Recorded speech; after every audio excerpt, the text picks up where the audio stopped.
నేను 8వ తారీఖు మధ్యాహ్నం 2 గంటలకి బయటకు వచ్చాను సార్. ఒక ఫోన్ కాల్ వచ్చిందండి. ఆ ఫోన్ కాల్ లిఫ్ట్ చేయగానే నేను గవర్నమెంట్ అధికారిని మాట్లాడుతున్నాను, మీకు అమ్మఒళ్ళు గట్రా వర్తిస్తున్నాయా, గవర్నమెంట్ వచ్చే పథకాలన్నీ వస్తున్నాయని అడిగాడండి. అడిగితే నేను ఇంత క్రితం పథకాలు బాగా వచ్చాయండి, ఇప్పుడు అమ్మఒడి రాలేదని అన్నానండి. అంటే వస్తాయి, మేము సర్వే చేస్తున్నానమ్మా అని అడిగారండి. మీ వారంటీ ఎవరని అడిగారండి.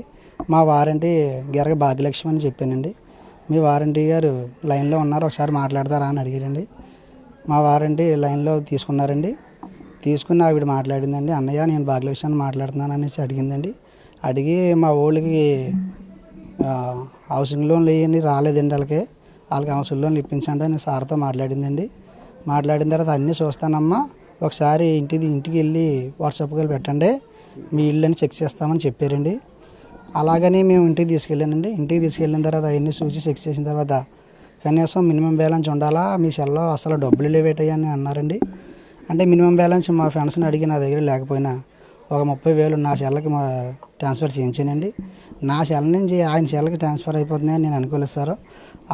అలాగే 4 విడతలు కొట్టించానండి.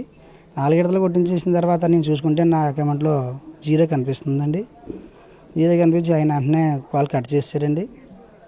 ఇప్పుడు నాకంటూ ఏ దారి లేదండి.